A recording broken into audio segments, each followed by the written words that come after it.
If I was to ask you, who was the most polarizing character of the later Roman Empire, you might be able to think of a few names.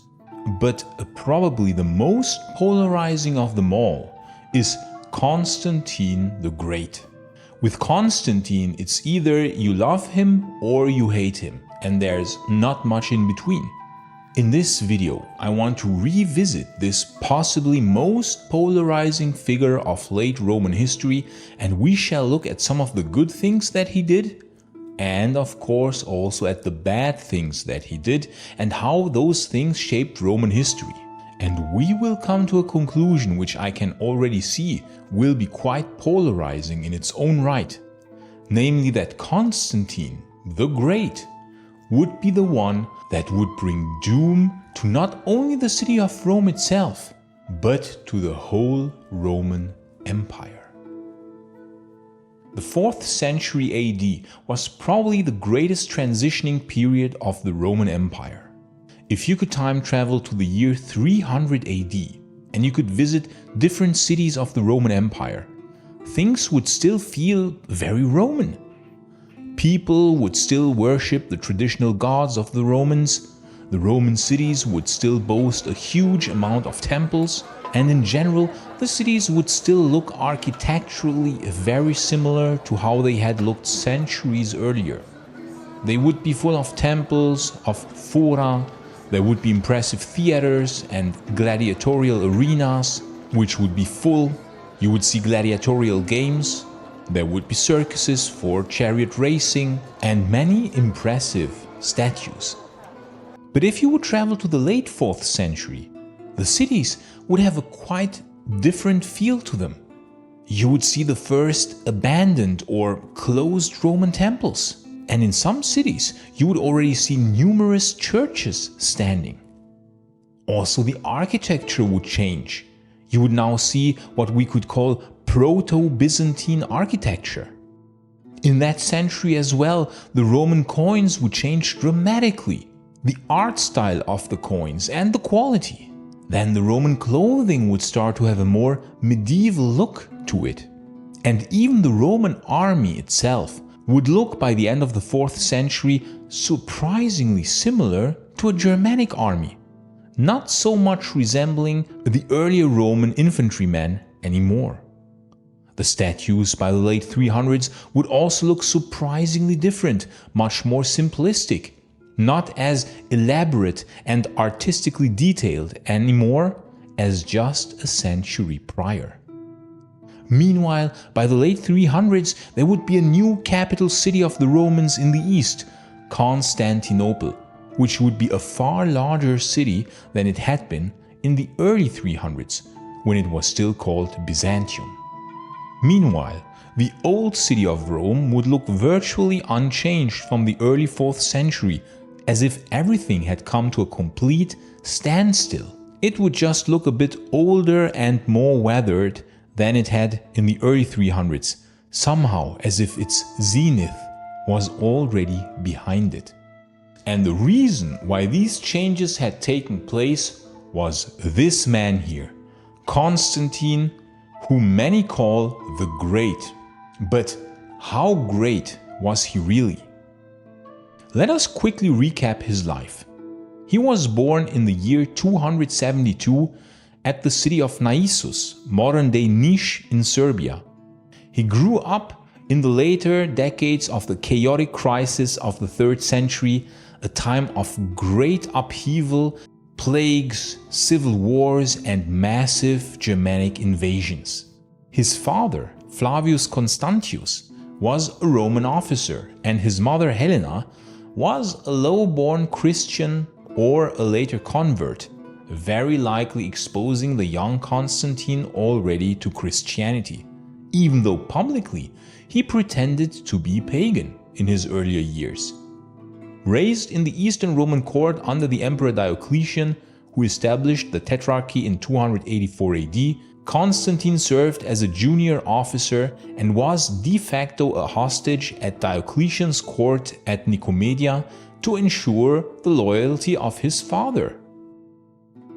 If you are a fan of Roman history and you would want to buy an item for yourself or someone else as a present, then you might want to consider the SPQR Shop. They produce incredible replicas of Roman history with a very high attention to detail.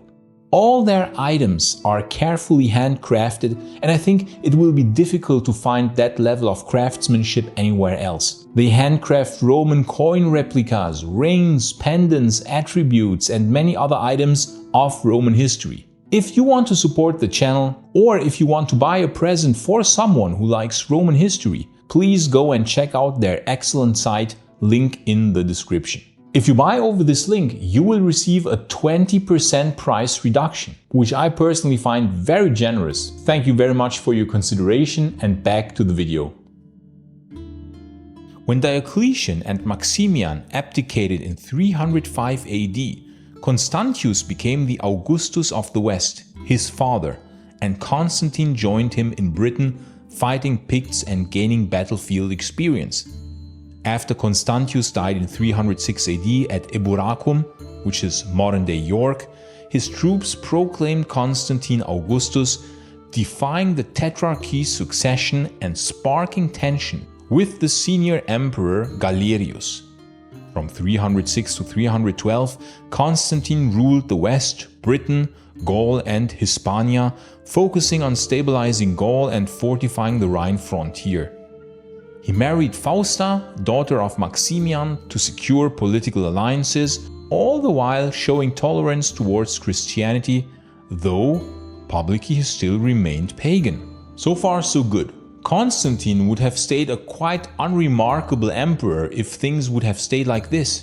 But of course, he had far greater ambitions.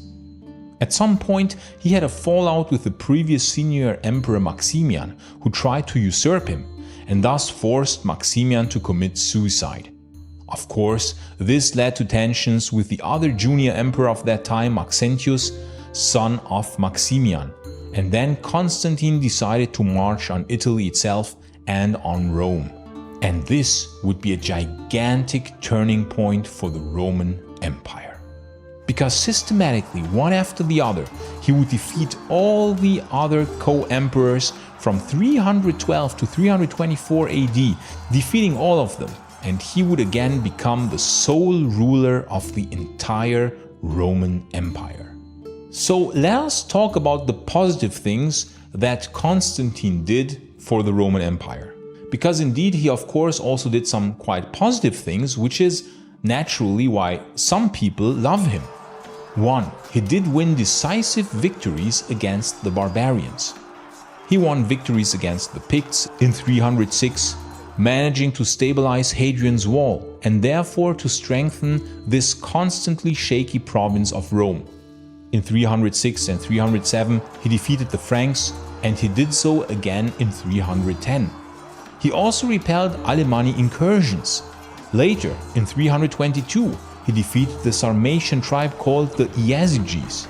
Even later, in 332, he defeated the Goths beyond the Danube River in the province of Dacia, which had been abandoned by the Romans in the 270s, restoring parts of that province to the Roman Empire for a while.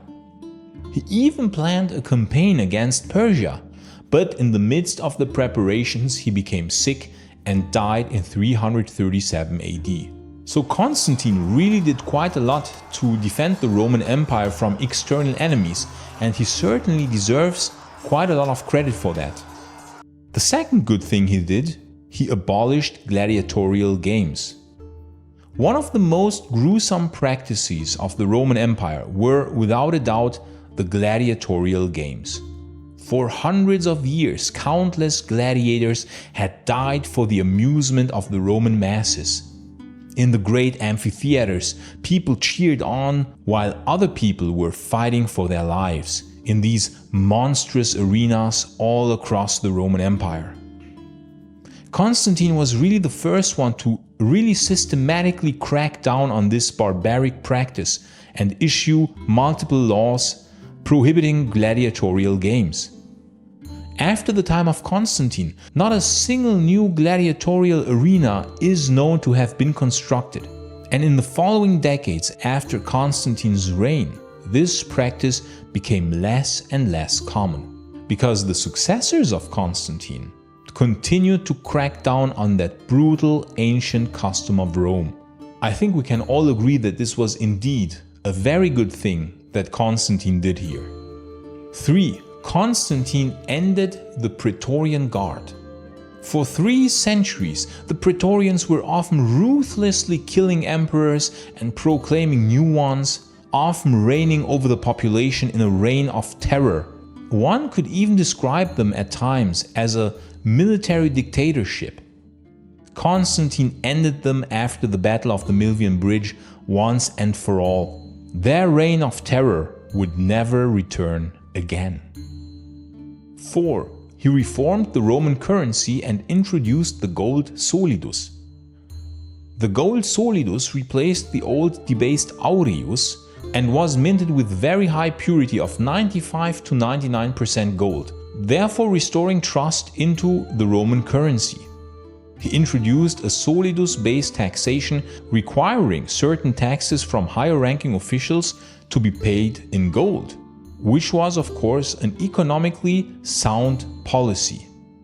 5. He established Constantinople. If you love Constantinople and the Eastern Roman Empire more than the Western Roman Empire, then chances are very high that you will also like Constantine very much. After all, he established the Eastern Roman Empire as a strong foundational political entity, which would last for an entire millennium. This would be the foundation of an entire culture, the remnants of which, such as the Orthodox Church, still influence culture even today. This civilization was truly impressive, and it would help to spark the Renaissance itself. Therefore, we can still feel the impact of the Eastern Roman Empire. So we can see that Constantine really did some impressive things, which makes it absolutely understandable that some people really like him. As so often with history though, it really depends on our unique points of view and what we find more important in how we assess certain characters. But why then are there people that don't like Constantine at all? Well, because he also did some things that weren't really great. See, while some things he did were great for some, many times exactly those same things were really not so great for others. And some would have a huge impact that would only later become visible. 1. He weakened the Western Roman Empire and was responsible for the decline of the city of Rome. Now, if you like the Eastern Roman Empire more than the Western one, as we said before, then you will probably like Constantine more. But if you are a Westerner, well, then chances are Constantine won't be your favorite emperor, to put it mildly. After all, he abandoned the old capital that had been the center of Roman civilization for over 1,000 years at that point. By shifting the economic, cultural and political power base to the east, to his new capital of Constantinople, he weakened the western half of the empire politically as well as economically and reduced its ancient prestige. But he went even further. He plundered the old capital, bereft it of many ancient works of art and statues, and carried them far away to Constantinople, taking with him many artisans, senators, and other skilled people. Indeed, we could even say that the first sack of Rome was not in 410, but in 326, and carried out by Constantine. This weakened the prestige of the ancient capital, and it is no coincidence that the zenith of Rome was reached in the early 300s, just at the time when Constantine would rise to power. And as a consequence, Rome would already start declining in the later part of the 300s. But more, the Western Empire was bereft by Constantine of its 2 Praetorian fleets, completely robbing the Western Roman Empire of its ancient naval power, leaving it defenseless. which would come to cost it very dearly later on. Yes, the East was strengthened, but it was done so by weakening the West. It might have been for strategically sound reasons. However, this weakening would be fatal for the West, which would not even 70 years after Constantine's death, as a consequence, be overrun by Germanic invaders. And it is not a coincidence that this happened so soon after Constantine's death. This invasion of 406 would lead to the fall of the Western Roman Empire, and without the West, the East could never survive. The Roman Empire was never intended to be only one half. As soon as the West fell, it was only a matter of time until the East too would fall. 2. He appointed only one powerful general for the entire West. Constantine's eastern focus made him, of course, neglect the western half of the Roman Empire. And so he thought that one supreme general for the entire West would be enough. This position was the Magister Militum. But so much military power for only one person would later lead to huge problems, when this position would increasingly be filled by people with their own ambitions. While sometimes this could be good if a noble and capable person like Flavius Stilicho would be supreme general of the West, it could also prove absolutely catastrophic if a selfish psychopath like Ricimer would have that position. Indeed, it would be in the end this system that would lead to huge tensions between the Western emperors and the Magistri Militum, leading them to oftentimes kill each other. Stilicho and Aetius, two very capable Magister Militum, were killed by the emperors. In turn, the murder of Valentinian III was carried out to avenge the murder of Aetius, and this would greatly destabilize the Western Roman Empire. And this would directly allow Ricimer to rise to that position and allow all the damage that he inflicted onto the Western Empire. And the damage that Ricimer inflicted on the West was so severe that the West would never recover. 3. Constantine's military reforms. Constantine introduced quite a few far-reaching military reforms. He divided the Roman army into two groups. 1. The mobile field army, the Comitatenses, and 2. The border troops, the Limitanei. While this seemed like an awesome idea on paper, in reality, this led effectively to a dual-class system with superior mobile forces and inferior Limitanei infantry on the frontier that were oftentimes, if not always, much worse equipped than the superior Comitatenses. This collection of a large number of mobile troops, well paid and supplied, made it of course easier for future generals to rebel. Meanwhile, the much weaker border troops would of course make it far easier for enemies to invade the empire. The weak Limitanei would lead to huge problems later, making barbarian invasions much more likely. But it was also Constantine who was the one who started recruiting large amounts of barbarian foederati, federate soldiers, Germanics, into the army, and often allowing them to bring in their own leaders as well, thereby weakening the command structure, with fatal consequences.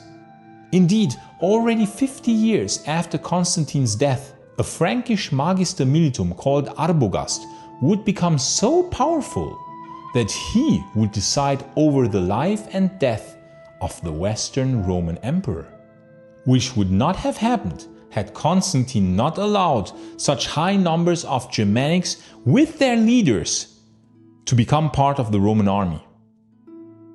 4. He abandoned the tetrarchic system and replaced it with a dynastic rule.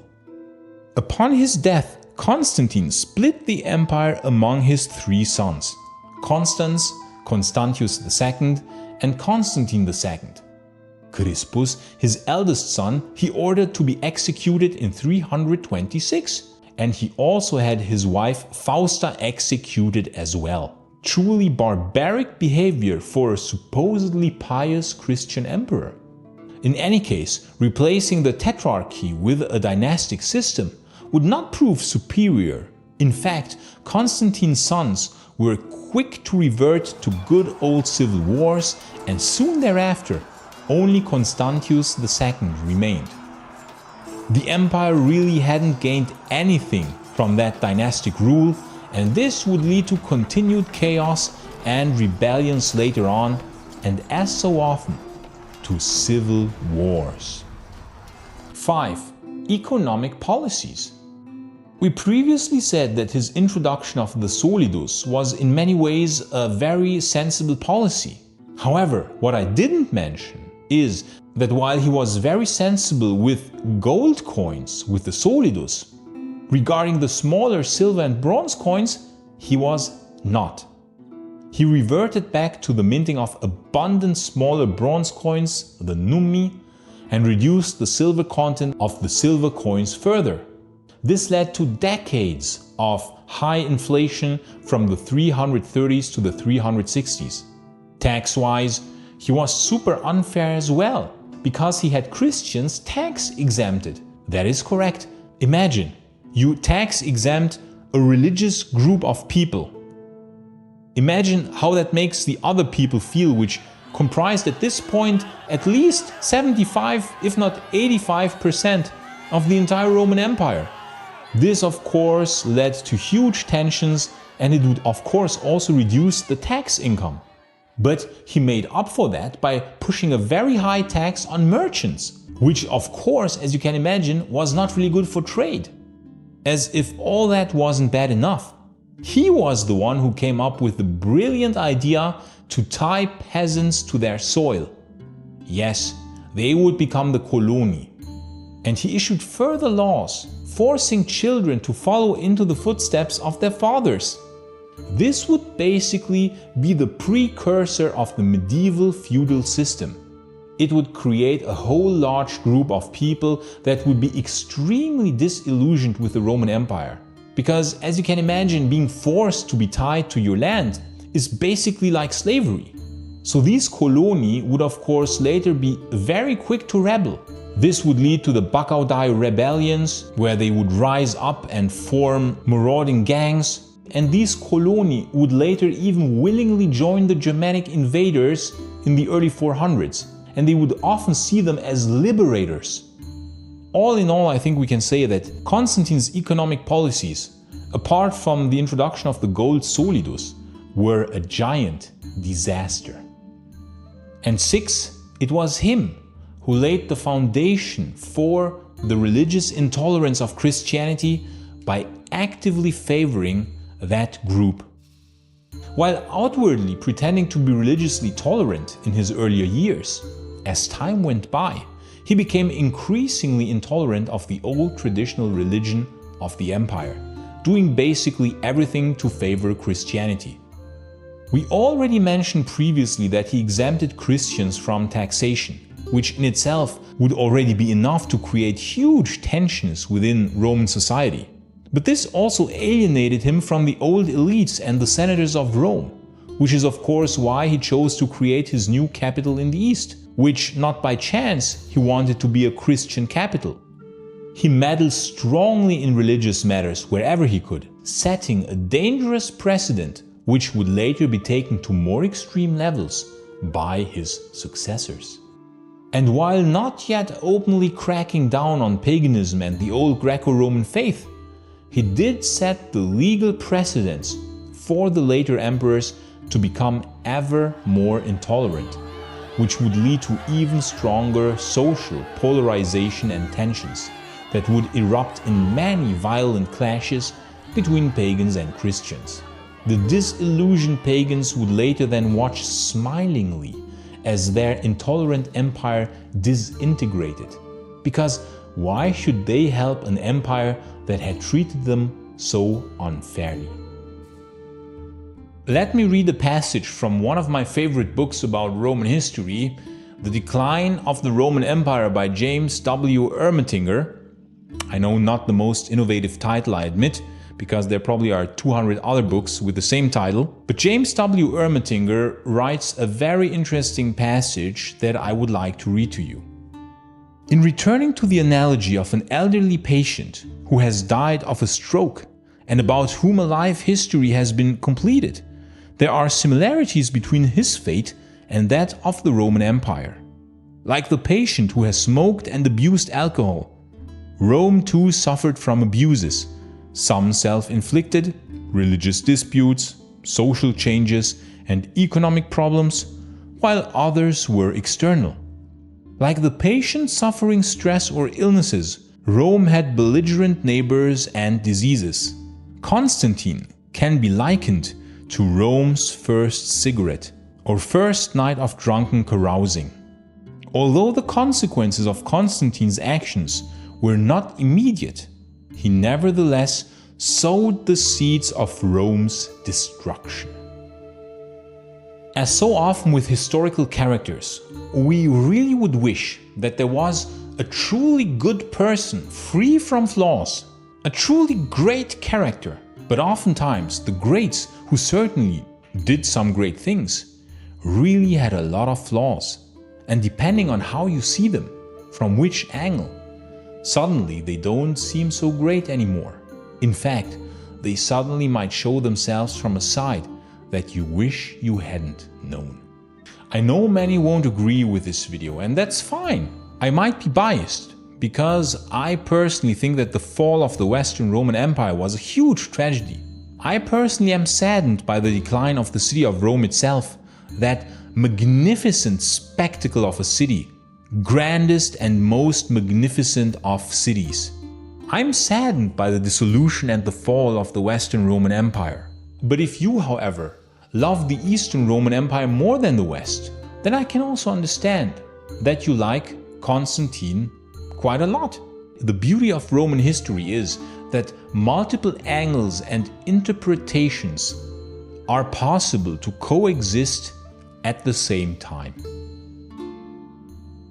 Thank you so much for watching, dear friends of Roman history. A special thanks to our Patreons and YouTube members, because it is thanks to you, dear friends, that I still continue making videos on this channel. Thank you so much. And if you want to learn more about Constantinople before Constantine, you can watch this video in the upper right corner. But if you want to learn more about a Roman emperor that I'm even less fond of, you can watch the other video in the lower right corner. I say thanks again to all friends of Roman history, gratias tibiago and bene valete.